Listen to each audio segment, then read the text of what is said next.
오늘 저희들이 함께 나눌 말씀은 우리 시편 가운데서 우리 시편 51편의 말씀을 함께 나누겠습니다. 우리 개역개정 한글 성경에서는 구약 성경 839페이지 전후에 나와 있습니다. 시편 51편 1절부터 19절까지입니다. 저기 뭔가 잘못되어 있는데요. 네, 시편 51편 1절부터 19절까지 말씀입니다. 오늘 본문은 시편 가운데서 7개의 회개 시편으로 알려진 것 가운데서 우리에게 가장 잘 알려져 있고 그리고 가장 위대한 회개의 시편으로 그렇게 알려져 있습니다. 특별히 오늘의 말씀을 통해서 하나님의 용서를 보다 깊은 차원으로 이해하는 그런 귀한 시간이 되기를 바랍니다. 1절 다윗의 인생 가운데 하나님께 범죄한 경우가 두 경우가 있습니다. 하나는 인구조사와 관련된 것이고 또 하나는 우리가 너무나 잘 알고 있는 밧세바와 관련된 것이죠. 밧세바와의 간음죄, 그리고 그 간음을 숨기기 위해서 그 남편 우리아를 고의적으로 살인한 그 경우입니다. 사무엘하 11장과 12장에 이 다윗의 그런 범죄한 기록이 잘 나와 있는데요. 이 부분에 대해서 우리가 영적 주석이다, 즉 영적으로 설명한 그러한 부분, 야고보서 1장 14절과 15절이 마치 이 사무엘하 11장과 12장에 기록된 다윗의 행적에 대한 그런 설명서와 같은 그러한 역할을 한다고 볼 수가 있습니다. 야고보서 1장 14절과 15절이 이렇게 시작이 됩니다. 오직 각 사람이 시험을 받는 것은, 즉 유혹을 받는 것은 자기 욕심에 끌려, 이렇게 시작을 합니다. 다윗의 죄에 대한 책임은 밧세바에게 있는 것도 아니고 하나님께 있는 것도 아니고 다윗 자신에게 있었습니다. 그가 욕심 때문에 그 죄를 짓게 된 것이죠. 야고보서는 이렇게 또 진행이 됩니다. 미혹 때문이 욕심이 잉태한즉 죄를 낳고, 다윗이 영적인 간음을 하니 그것이 육체적 간음으로 자라나게 되는 것이죠. 야고보서는 이렇게 진행이 됩니다. 죄가 장성한즉, 다윗이 품었던 욕정은, 그 마음에 품은 욕정은 실질적인 간음으로 진행이 되고 그 간음은 또한 살인으로까지 진행이 됩니다.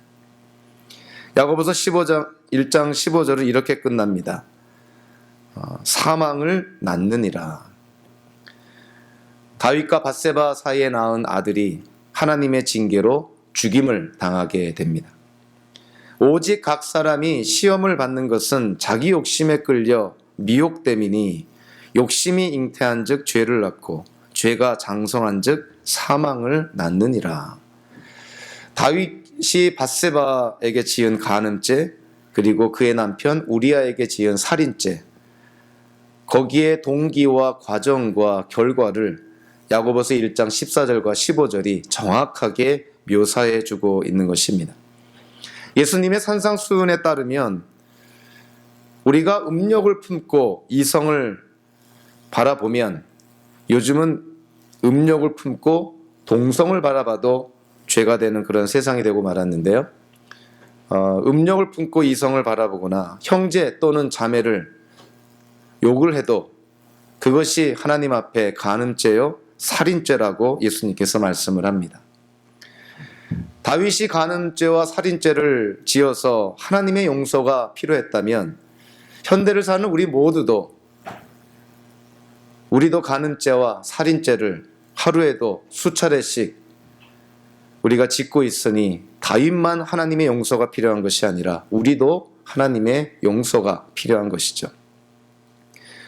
오늘 다윗의 이 회개 시편을 통해서 우리는 하나님의 용서를 좀 다양한 각도에서 바라보기를 원합니다. 하나님의 용서의 근거가 무엇이고, 우리가 하나님의 용서를 받기 위한 또 조건, 우리의 책임은 또 무엇이고, 우리가 하나님께로부터 용서를 받았을 때 나타나는 결과가 무엇인지, 이 세 가지 측면에서 우리 하나님의 용서를 저희들이 함께 나누겠습니다. 먼저 하나님께서 우리를 용서해 주시는 것은, 우리의 죄를 용서해 주시는 것은 우리에게 어떠한 근거가 있는 것이 아니라 하나님의 용서는 하나님의 자비에 근거하고 있다는 것을 우리는 깨달을 필요가 있습니다. 자, 오늘 본문을 통해서요, 다윗이 1절과 2절을 통해서 하나님 앞에 자기의 죄를 철저하게 인정을 합니다. 개역개정 한글 성경에서는 내 죄악, 나의 죄악, 나의 죄 이렇게 번역을 하고 있고요. 새번역 성경에서는 첫 번째 내 죄악을 내 반역죄라 이렇게 번역을 합니다. 그래서 내 반역죄, 나의 죄악, 나의 죄. 사실 히브리어 원어를 보면 여기에 이 번역된 이 반역죄라고 번역된 거, 죄악이라고 번역된 거, 죄라고 번역된 거 다 다른 히브리어 그 명사를 사용을 합니다. 세 가지의 다른 히브리어 그 단어를 사용하면서 다윗이 하나님 앞에 자기가 죄를 지었음을, 자기의 죄를 인정을 하고 있는 것이죠. 더 나아가서 다윗은 그 반역죄와 그 죄악, 그 죄가 남의 반역죄, 죄악, 죄가 아니라 다름 아닌 나의 반역죄요, 나의 죄악이요, 나의 죄라고 그렇게 고백을 합니다. 1절과 2절에서 내 죄악, 나의 죄악, 나의 죄. 다윗은 자기가 지은 죄가 자기로 말미암았음을 철저하게 인정하는 것이죠. 남의 책임도 아니고 하나님께 책임을 돌리는 것도 아니고 자기가 선택하고 자기가 결정해서 자기가 행한 죄임을 다윗은 그렇게 고백을 하고 있습니다. 다윗이 하나님 앞에 자기가 죄인임을 철저하게 인정하고 고백을 하면서 1절에 하나님께 용서를 구합니다. 하나님이여 주의 인자를 따라 내게 은혜를 베푸시며 주의 많은 긍휼을 따라 내 죄악을 지워 주소서. 여기서 다윗이 하나님께 죄 용서를 구할 때 무엇에 의지하여서 다윗이 하나님께 요청하는지를 우리가 단어들을 통해서 좀 살펴볼 필요가 있습니다. 주의 인자를 따라, 인자라는 단어를 씁니다. 내게 은혜를 베푸시며 은혜라는 단어를 사용합니다. 주의 많은 긍휼을 따라, 긍휼이라는 단어를 사용하죠. 인자, 은혜, 긍휼, 이 세 가지 단어를 종합하면 성경에서 계시된 하나님의 한 가지 속성을 우리가 찾아냅니다. 그 속성이 뭐냐면 하나님은 자비로우신 분이라는 것이죠. 하나님은 자비로우신 분이다.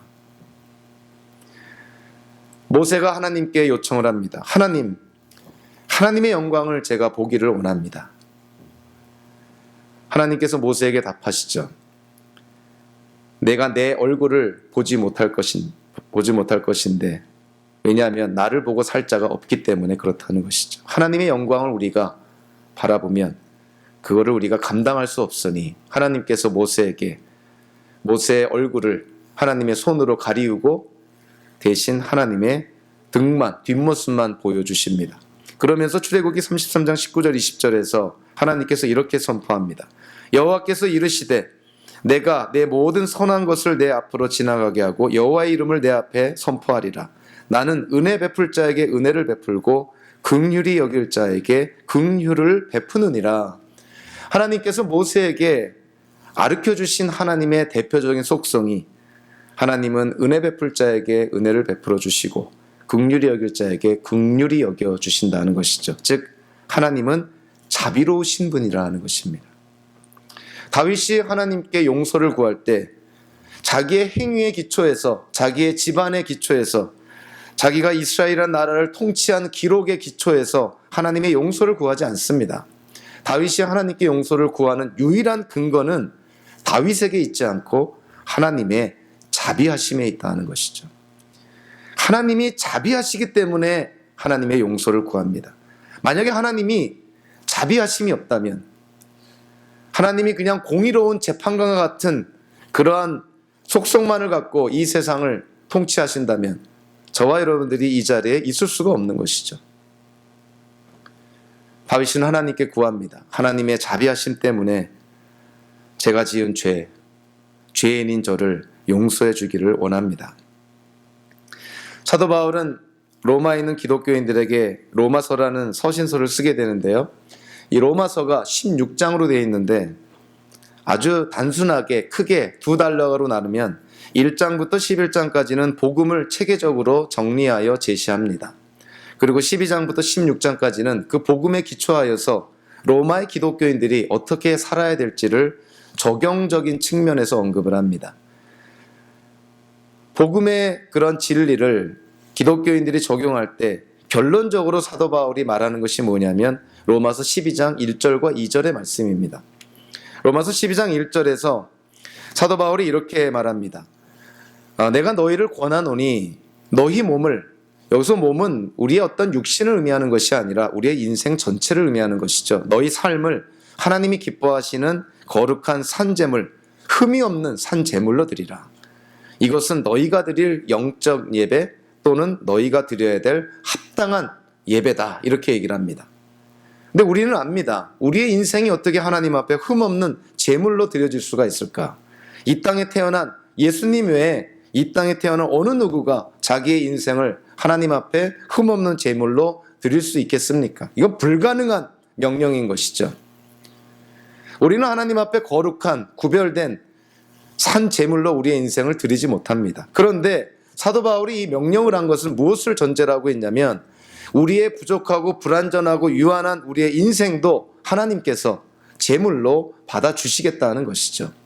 왜 흠 있는 부족한 연약한 우리의 인생을 하나님께서 받아주실까요? 사도 바울이 로마서 12장 1절에서 이렇게 말합니다. 그러므로 형제들아 내가 하나님의 모든 자비하심으로 너희를 권하노니.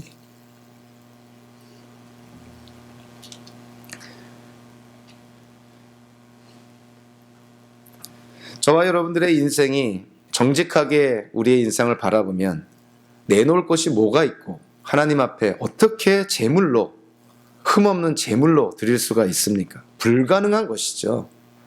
예수 믿고 구원받았다 하지만 여전히 우리는 죄짓고 어떤 때는 불신자들보다 더 못되게 살아가는 것을 우리는 인정하지 않을 수가 없습니다. 그럼에도 불구하고 그 기독교인의 삶을, 성도의 삶을 하나님께서 산 제물로 받아주시겠다 하는 것입니다. 왜 그러냐 하면 우리의 삶에, 우리의 행동에 근거가 있는 것이 아니라 하나님의 자비하심 때문에 그렇다는 것입니다. 하나님이 자비로우시기 때문에 부족하고 흠 많은, 심지어는 죄 있는 우리의 인생을 하나님께서 거룩한 산 제물로 받아주시겠다는 것이죠.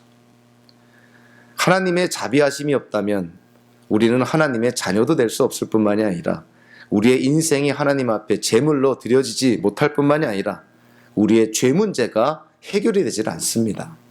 결국 죄의 삭은 사망이니 마지막 심판 때 영원한 죽음을 당할 수밖에 없는 징계를 받게 되는 것이죠. 그런데 하나님께서 자비하시기 때문에 우리의 죄를 용서해 주시고 우리의 인생을 거룩한 산 제물로 받아주시겠다는 것이죠. 다윗이 하나님께 죄의 용서를 구합니다. 다윗은 예수님이 이 땅에 오시기 전에 살았던 구약시대의 인물이죠. 그럼에도 불구하고 다윗은 하나님의 자비하심을 의지하여서 자신의 죄를 인정하면서 하나님의 용서를 구합니다. 다윗은 하나님께서 우리에게 죄 용서를 해주시는 것은 하나님의 자비하심에 있음을 그렇게 말씀을 하고 나서, 그리고 나서 오늘 3절부터 9절까지를 통해서 보니까 다윗은 하나님께서 자비하시기 때문에 우리를 용서해 주시는 것을 인정하면서 다윗은 자기가 감당해야 될 일을 언급을 합니다. 그것은 뭐냐면 죄와 관련해서 다윗은 자기의 죄를 인정을 해야 되고 하나님 앞에 고백을 해야 된다는 것이죠. 혹자는 이렇게 생각할 수도 있습니다. 요즘 한국의 이단인 그 구원파 같은 데서 그렇게 강조하죠.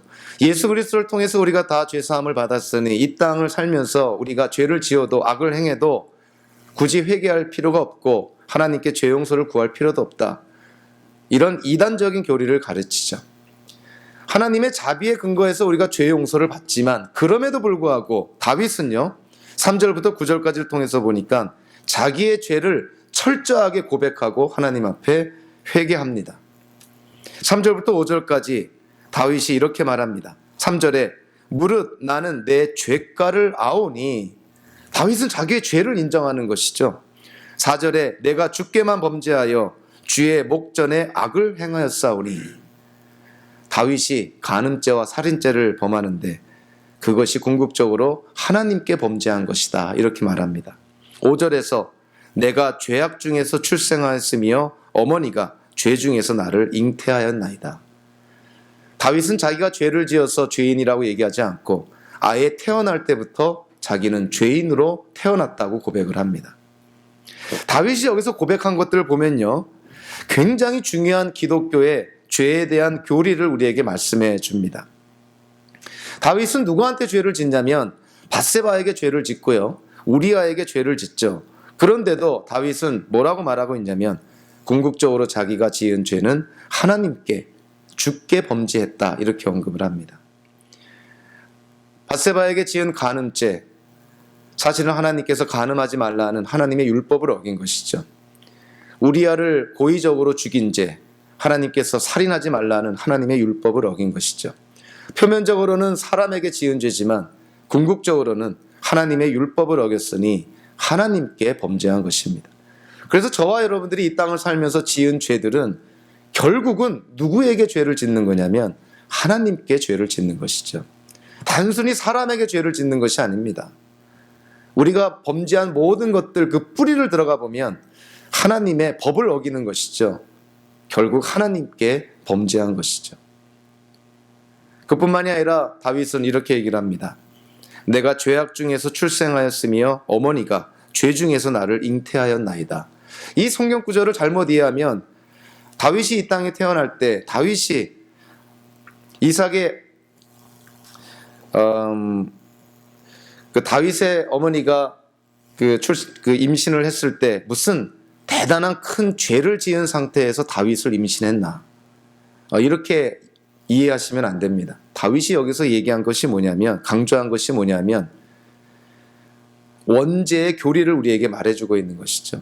인간은 태어날 때부터 죄인으로 태어난다는 것을 강조하는 것입니다. 그래서 그의 어머니가 다윗을 잉태했을 때 사실 그의 어머니도 죄인이었다는 것이죠. 죄인이었기에 다윗을 잉태할 때 죄 중에 잉태했다는 것입니다. 그래서요, 우리가 거듭 이해할 필요가 있는 것이 뭐냐면 우리가 하나님께 죄를 지어서 죄인이 아니라 사실은 태어날 때부터 죄인으로 태어나기 때문에 살면서 죄를 지을 수밖에 없다는 것입니다. 다윗이 그거를 지금 강조하는 것이죠. 자기는 태어날 때부터 죄인으로 태어났습니다. 우리는 선하게 태어나지 않았다는 것이죠. 거짓말을 배우지 않아도 우리는 거짓말할 수밖에 없는 존재였다는 것이죠. 다윗은 자기가 어머니의 품 안에 있을 때 이미 죄성을 갖고 있었다는 것을 고백을 하는 것입니다. 저와 여러분들도 이 땅에 태어날 때 죄인으로 태어나는 것이죠. 그것이 에덴 동산에서 아담과 하와가 지은 원죄의 결과인 것이죠. 예수 그리스도 외에 이 땅에 태어난 모든 이들이 다 죄인으로 태어납니다. 죄인으로 태어나니까 우리가 죄를 지을 수밖에 없는 것이죠. 그래서 우리가 이 세상에 살아갈 때 이 세상이 더욱 악해지고 부패해지고 타락해지는 것은 당연한 결과인 것이죠. 죄인들로 구성되어 있는 이 사회가 타락할 수밖에 없는 것이죠. 저와 여러분들이 만나는 모든 사람들, 그들도 죄인임을 우리가 시인하고 인정한다면 사람에 대한 기대가 너무 큰 것은 성경적이지 않습니다. 하나님을 대신할 수 있는 믿음의 대상은 없습니다. 인간은 우리의 사랑의 대상이고 용서의 대상이고 협력의 대상이지 하나님을 대신할 수 있는 믿음의 대상은 절대로 되지 않는다는 것이죠. 인간은 죄인일 뿐입니다. 다만 그 죄를 어떤 때는 교육으로, 어떤 때는 사회법으로, 어떤 때는 자기의 양심으로, 우리 기독교인들은 성경의 가르침에 그 죄를 억누르며 사는 것이지 죄가 없어지는 것이 아닌 것이죠. 다윗은 고백을 합니다. 밧세바에게 지은 죄, 우리아에게 지은 죄, 결국은 하나님께 지은 죄고, 자기가 그와 같은 죄를 지을 수밖에 없는 것은 이 땅에 태어날 때 죄인으로 태어났기 때문에 그 죄를 지을 수밖에 없는 존재임을 그렇게 고백을 합니다. 그래서 하나님의 자비하심에 근거한 용서가 필요하다는 것이죠. 그렇게 자기의 죄를 고백하고 나서 다윗이 7절부터 9절까지 하나님께 간구합니다. 하나님, 우슬초로 나를 정결하게 하소서. 나의 죄를 씻어주소서. 내 모든 죄악을 지워주소서. 자기의 죄를 고백하고 나서 하나님의 자비하심을 인정하고 나서 하나님께 간구하고 요청합니다. 우슬초로 나를 정결하게 해주십시오. 내 죄를 씻어주십시오. 내 죄를 아예 지워주십시오. 이렇게 구하는 것입니다. 자, 우슬초가 어디서 제일 먼저 사용이 되냐면 이스라엘 민족이 이집트를 탈출을 할 때 하나님께서 10가지의 재앙을 이집트 사람들에게 내리는데 그 마지막 10번째 재앙이 죽음의 재앙이었죠. 그래서 집안이든 사람이든 동물이든 처음 태어난 모든 것들이 다 죽임을 당하는 하나님의 죽음의 징계를 그들이 당하게 됩니다. 그때 하나님께서 모세를 명하여서 이스라엘 민족에게 무엇을 가르치냐면, 지침을 내리냐면, 양의 피를 우슬초에 담아서 이스라엘 민족, 이스라엘 가정이 사는 그 집에, 그 문설주, 기둥에 그 양의 피를 우슬초로 이렇게 바르면 죽음의 사자가 피해간다 하는 것이죠.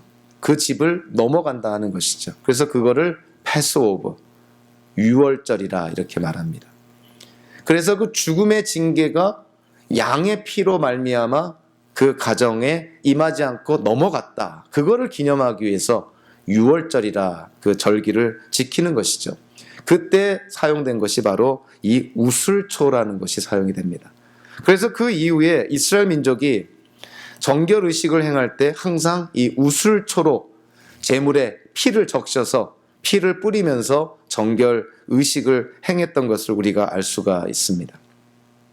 다윗은 자기의 죄를 정직하게 고백하고 인정하고 나서 하나님의 용서를 구하고 있는 것이죠. 저희 집에는 그 카펫을 청소하는 진공 청소기가 하나 있는데요. 꽤 오래전에, 수년 전에 샀습니다. 소비자 보호 단체에서 추천한 그 진공 청소기인데요. 뭐 모델이나 브랜드가 별로 이렇게 이름 나 있는 것은 아닌데 컨슈머 리포트에서 아주 레코멘드해서 그 진공 청소기를 샀습니다. 그래서 지금껏 수년 동안 잘 사용하고 있는데요. 그 진공 청소기에는 어떠한 기능이 있냐면 한국말로 번역하면 지능 청소라는 기능이 있습니다. 인텔리 클린이라는 기능이 있습니다. 이것을 작동하고 이 베큐um 그 머신을 사용하면 카펫을 이렇게 청소하다가 어떠한 부분에 딱 갔을 때 갑자기 파란불이 빨간불로 바뀌면서 모터가 강력하게 작동하기 시작을 합니다. 즉 우리 눈에는 여기가 거기 같고 별반 차이가 없어 보이지만 기계가 감지를 하는 거죠. 센서가 있어서 그 어떠한 부분에 갔을 때 먼지가 많이 쌓여 있거나 깊숙이 있거나 뭔가 강력한 모터로 강하게 빨아들여야 될 필요가 있을 때 그때 이 인텔리클린 지능 청소가 작동을 합니다. 그래서 파란불에서 빨간불로 바뀌고요. 정말 정도가 심각하면 빨간불이 3개나 들어옵니다. 시끄러울 정도로 모터가 강력하게 돌아가는 것이죠. 제가 집안일을 잘 돕지는 못하지만 그래도 여태껏 하고 있는 것이 카펫 청소는 제가 하는데요. 단연간 이 베큐um을 사용한 경험에 의지해서 이제는 어느 정도 이 카펫을 이렇게 청소하다 보면 빨간불이 들어오겠구나 하는 게 딱 보입니다. 보통 그런 곳이 어디냐면 사람 눈에 잘 띄지 않는 먼지가 쌓여 있는 곳, 손을 뻗어서 청소할 때 그때 빨간불이 들어오죠. 그리고 움푹 패이고 들어간 곳, 그런 데는 여지없이 또 빨간불이 들어오고요. 또 손님들이 왔다 간 자리 여지없이 빨간불이 들어옵니다. 이거 같은 단순한 이런 그 기계의 어떤 성질을 보면서 저는 영적인 진리가 있다고 생각을 합니다. 우리도 어떤 때는 이 지능 청소와 같은 강력 모터가 필요한 우리 안에 숨겨져 있는, 감춰져 있는 그런 죄가 있지는 않은가 이런 생각을 합니다. 우리에게 이런 강력한 모터가 필요한 때는 언제일까 생각해 보면요. 눈에 띄는 죄보다 눈에 띄지 않는 죄에 강력한 모터가 필요합니다. 오히려 눈에 띄는 죄는 고치면 되고 뭐 처벌받으면 되고 회개하면 되는데 눈에 띄지 않는 죄는 자기가 죄를 짓는지도 모를 때가 많은 것이죠. 뭐 예를 들면 뭐 영적 교만 같은 거 이런 게 눈에 띕니까? 자기가 스스로 기만하고 포장하고 위장하면 자기도 모르고 자기도 속는 그러한 아주 위험한 죄, 이런 때 강력한 모토가 필요한 것이죠. 그리고 일시적으로 충동적으로 짓는 죄보다는 오랫동안 습관적으로 지어온 죄들이 있습니다. 그러한 누적된 죄들이 강력한 모토가 필요합니다. 우리 인간은 그런 연약한 부분이 있습니다. 처음에 무엇인가를 잘못하면 그 양심의 가책을 느끼죠. 성령의 역사로 죄구나 하는 걸 깨닫게 됩니다. 근데 그것이 사소한 것이어서 자주 반복해서 하다 보면 익숙해지죠. 익숙해지면 죄라는 인식이 없어지게 됩니다. 나중에는 죄를 행해도, 죄를 지어도 그것이 죄인지를 모를 때가 있는 것이죠. 그러한 문제를 해결할 때 강력한 모토가 필요한 것이죠. 그리고 어떤 충동적인 죄보다는 참 우리가 그 과거의 어떤 아픔이나 상처, 데미지 입은 것 때문에, 손상 때문에 행해지는 그러한 죄들, 특히 이러한 죄들도 강력한 모토가 필요합니다. 그리고 어떤 비인격체가 아니라 사람과의 관계 속에서 인격체에 행하는 죄들이 강력한 모토가 필요하죠. 저와 여러분들에게도 가만히 우리 안을 들여다보면 하나님께 구해서 성령께서 빛을 비춰주셔서 조명해서 우리 안에 이런 강력한 모토가 필요한 죄들이 혹시 없는지 살펴볼 필요가 있습니다. 하나님이 누구를 사용하실까? 하나님의 나라를 위해서 누구를 사용하실까 생각해 보면 사도 바울이 비유적으로 얘기한 것처럼 금그릇을 사용하는 것도 아니고요, 은그릇을 사용하는 것도 아닙니다. 하나님이 사용하는 것은 비록 토기로 지은 그릇이라 할지라도, 나무로 만든 그릇이라 할지라도 깨끗한 그릇을 사용하시죠. 아무리 겉에 보기에 스펙도 좋고 휘황찬란하고 화려해 보이고 아름다워 보인다 하더라도 그 안에 해결되지 않는 그런 악한 죄들이 누적되어 있다면 하나님께 쓰임받지 못하는 것이죠. 인간은 속여도 하나님은 속일 수 없기 때문에 그런 것이죠. 그래서 이와 같은 다윗의 이런 회개의 시편이 다윗에게만 해당되는 것이 아니라 우리에게도 해당된다는 것을 인정할 필요가 있습니다. 우리에게 강력한 모토가 필요한 죄는 없는지, 특별히 오늘의 말씀을 통해서 혹여라도 하나님이 은혜 가운데 깨닫게 해주는 부분이 있다면 하나님께 회개하고 죄 용서를 통해서 정결함을 받으시기를 바랍니다. 다윗은요, 죄 용서는 하나님의 자비에 근거한 것임을 말씀하고, 그리고 그 죄 용서를 받기 위해서 죄를 지은 죄인들은 하나님 앞에 죄를 정직하게 고백해야 됨을 그렇게 말씀하고 났어요. 그리고 오늘 본문 이제 후반에 가면 10절부터 19절까지를 통해서 보면 하나님께로부터 죄 용서를 받은 어떠한 결과에 대해서 언급을 합니다. 10절부터 13절까지는요, 다윗이 하나님께 죄 용서를 확신을 하면서 하나님께 간구합니다. 무엇을 간구하냐면 10절에 보니까 하나님이여 내 속에 정한 마음을 창조하시고, 11절에 나를 주 앞에서 쫓아내지 마시며 또 주의 구원의 즐거움을 내게 회복시켜 주시고, 죄 지은 것에 대한 하나님의 용서만으로 충분치 않다는 것이죠. 하나님께서 내 속에 깨끗한 마음을 창조해 주시기를 원합니다. 하나님께서 허락하여 주신 구원의 기쁨을 내가 다시금 회복하기를 원합니다. 사실은 우리가 하나님 앞에 죄를 지으면 성령의 역사로 죄책감을 갖게 돼 있죠. 하나님께서 주시는 기쁨을 누리지 못합니다. 하나님과의 교제가 끊어집니다. 하나님과의 관계가 어려워지는 것이죠. 그래서 하나님께 용서를 받았지만 다윗이 하나님께 구합니다. 내 마음을 새로운 마음으로 창조해 주시고 하나님께서 허락하여 주신 구원의 기쁨을 다시금 누릴 수 있도록 허락해 주십시오. 그랬을 때 14절 이후로부터 다윗이 두 가지를 언급합니다. 용서받은 죄인, 하나님께서 죄를 용서해 주셨을 때 어떠한 모습들이 나타난다고 얘기하고 있냐면 14절과 17절을 통해서 보니까 무엇보다도 다윗은 하나님을 예배하는 다윗의 모습이 우리에게 보여집니다. 높이 노래하리이다. 내 입이 주를 찬송하며 전파하리이다. 주님께서는 제사를 기뻐하지 아니하시나니 하나님께서 구하시는 제사는 상한 심령이라. 다윗이 하나님을 예배한다는 것이죠. 용서받은 죄인이 하나님께 보이는 반응, 피할 수 없는 당연한 반응, 그것은 하나님을 예배하는 것이죠. 하나님께 용서를 받았다 하면서 용서해 주신 하나님을 예배하지 않는다는 것은 그거는 말이 안 되는 것입니다. 또 하나, 다윗은 자기가 용서받은 것에 그치지 않고 18절과 19절을 통해서 하나님께 구합니다. 뭐를 구하냐면 공동체를 위해서 구합니다.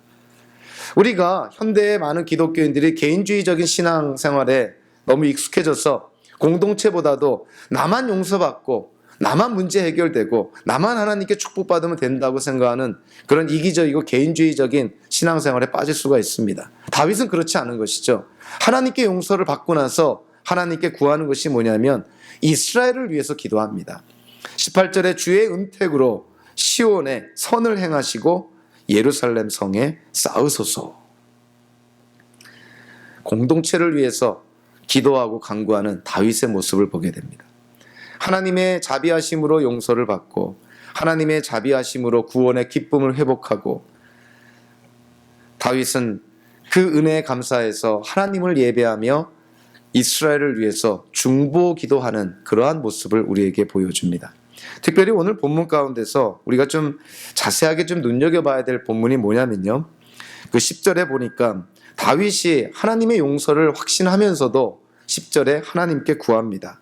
하나님이여 내 속에 정한 마음을 창조하시고 내 안에 정직한 영을 새롭게 하소서. 다윗이 구하는 것이 뭐냐면 자기가 지금 죄를 지었을 때 그 마음에 부분적으로 고쳐달라는 기도가 아닙니다. 다윗이 구하는 기도는 새로운 마음을 달라는 것이죠. 다윗이 사용한 이 창조하다라는 이 단어가 창세기 1장에서 하나님께서 하늘과 땅을 창조할 때 사용했던 바로 그 단어입니다. 그러니까 다윗이 하나님께 원하는 것은 그냥 내 마음 조금 개선해 주세요, 조금 좋은 마음 되게 해주세요, 착한 마음 되게 해주세요, 이런 정도를 구하는 것이 아니라 내 마음을 완전히 바꿔달라는 것입니다. 죄를 지을 때 그 마음을 다 없애주시고 하나님 안에서 새로운 마음을 창조해 주십시오. 다윗이 그런 데에는 충분한 이해가 됩니다. 왜냐하면 그저 마음이 개선되는 것 가지고는 하나님의 말씀을 따라 살 수가 없다는 걸 본인이 압니다. 이전의 마음 가지고는 비록 지금 회개하고 하나님의 용서를 받았지만 또 그러한 상황 속에 놓인다면 다시금 죄를 지을 수 있으니 아예 새로운 마음을 구하는 것이죠. 사도 바울도 로마서 7장에서 그런 말을 하죠. 내가 선을 행하고 싶으나 내 육신 안에 있는 것이 나를 선을 행하지 못하게 한다고 얘기를 합니다. 사도 바울도 인정하는 것이죠. 우리 안에 아직도 그러한 죄성이 남아있다는 것이죠. 악한 마음이 남아있다는 것이죠. 다윗은 예수님께서 이 땅에 오시기 전에 살았던 구약의 그러한 인물이니 당연히 하나님께 새 마음을 달라고 요청을 합니다. 하나님, 새 마음을 창조해 주십시오. 나중에 에스겔 선지서를 보니까 하나님께서 에스겔 선지자를 통해서 이스라엘 민족에게 약속하는 것이 있습니다. 내가 너희에게 새 영을 너희에게 두고 새 마음을 너희에게 주리라. 즉 이 땅에 성령이 임하면 성령을 통해서 너희 안에 내가 새 마음을 주겠다, 이렇게 약속을 합니다. 에스겔 선지자를 통해서 하나님께서 약속하신 그 약속, 사실 그 약속은 예수님께서 이 땅에 오심으로 말미암아 우리에게 이루어지고 성취된 것이죠. 예수 그리스도를 믿는 자들은 성경에서 무엇을 약속하냐면 예수 믿는 자들은 다 구원받은 자들이고 또 하나님께로 택함받은 자들이고 예수 믿는 자들의 심장이 예수님의 심장이고 그 안에 성령께서 거하시는 성전이 되었다, 이렇게 얘기를 합니다. 구약의 성도들이 꿈꿔왔던 그 현실을 저와 여러분들은 지금 누리고 있는 것이죠. 먼 훗날에 하나님의 역사로 말미암아 새 마음, 새 영을 받게 될 거라는 약속을 받은 이스라엘 성도들, 그들은 그것이 이루어지는 걸 보지를 못하고 죽었지만 저와 여러분들은 그 약속이 이루어지고 성취된 것을 우리 가운데 우리가 경험하고 체험하고 있는 것입니다. 그래서 저와 여러분들의 마음은 예수 그리스도로 말미암아 새로운 마음이 되었다 하는 것이죠. 사도 바울은 새로운 피조물이 되었다고 얘기를 합니다. 사도 바울은 우리가 예수님의 심장을 가진 자라고 얘기를 합니다. 빌립보 교인들에게 너희 안에 이 마음을 가지라 하면서 그리스도의 마음을 가지라 이렇게 얘기를 합니다. 저와 여러분들이 예수 그리스도를 믿는다면 하나님께서 우리에게 허락하신 새 마음을 누리게 됩니다. 새롭게 된다는 것이죠. 영으로 새롭게 태어난다는 것이죠. 그것을 우리가 중생이라 이렇게 말합니다. 우리는 예수 그리스도 때문에 우리의 죄 용서를 위한 죄값을 예수님께서 이미 십자가상에서 다 치르셨기 때문에 우리는 예수님을 믿기만 하면 예수 그리스도를 말미암아 하나님의 용서를 우리는 누리게 됩니다. 우리는 더 이상 죄 용서를 위해서 유대인들처럼 구약의 성도들처럼 동물들을 잡아서 피를 뿌리고 하나님 앞에 속죄제를 드리고 속건제를 드리지 않습니다. 예수님을 믿으면 십자가상에서 흘리신 예수님의 피로 말미암아 우리의 죄는 다 씻김을 받을 수가 있다는 것이죠. 이 다윗이 시편 51편을 통해서 우리에게 전해준 이 회개의 시편은 우리에게 도전도 되지만 우리가 이미 받아 누리는 하나님의 은혜를 다시금 깨닫게 합니다. 하나님은 죄를 미워하시는 분이시죠. 거룩하신 분이시니 죄를 갖고 하나님 앞에 나아가서는 죽을 수밖에 없다는 걸 우리가 압니다. 죄 문제를 해결하지 않고는 우리는 결코 하나님 앞에 의롭다 칭함을 받을 수가 없는 것이죠. 그래서 모든 사람이 사도 바울의 표현대로 하면 하나님의 영광에 이르지 못한다 했습니다. 태어날 때부터 죄인으로 태어나니 하나님 앞에 죄인일 수밖에 없는 것이죠. 그런데 우리가 알 수 없는 하나님의 은혜, 정말 나중에 하나님께 꼭 여쭤봐야 될 부분이기도 하죠. 우리가 전혀 알 수 없는 그런 하나님의 선하신 뜻 속에서 수많은 사람들 가운데 하나님이 우리를 택하여 주셨다는 것입니다. 우리를 택하여서 하나님의 자녀 삼아 주시고 예수님을 믿게 하고 예수님 때문에 우리의 죄가 용서받게 하시고 우리 마음 안에 새로운 마음을 창조하여 주시고 이제는 우리의 욕심대로 사는 것이 아니라 삼위일체 하나님이 우리 안에 거하시는 성전으로 우리를 삼아 주셨다는 것이죠. 우리는 그 은혜에 감사해서 이 땅을 삽니다. 특별히 오늘의 시편을 통해서 혹여라도 우리가 하나님 앞에 회개하지 않는 죄, 저 마음의 구석에 숨겨져 있는, 감춰져 있는 죄가 있다면 온전하게 회개해서 하나님께 용서받는 시간이 되기를 바라고요.